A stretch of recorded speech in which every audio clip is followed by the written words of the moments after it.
Where are you supposed to look when you're swimming? When you're on land, you look in front of you. You look and see where you're going.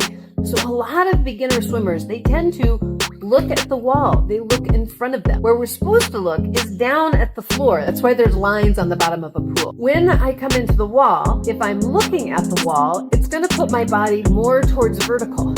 I'm looking at you at the camera.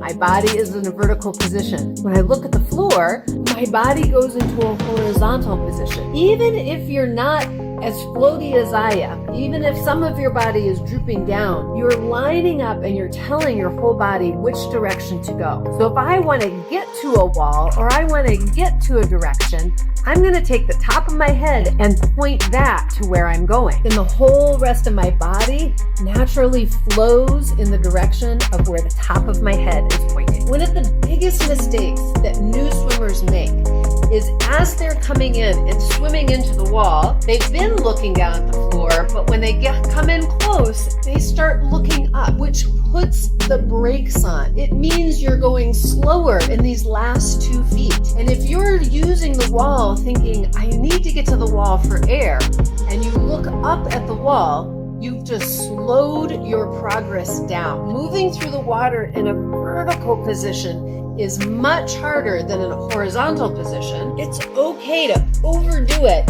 Top of your head all the way into the wall. You'd rather bonk your head and get some air than be stuck out here, stopped, not bonking your head, but also not figuring out how to get the air. Head down,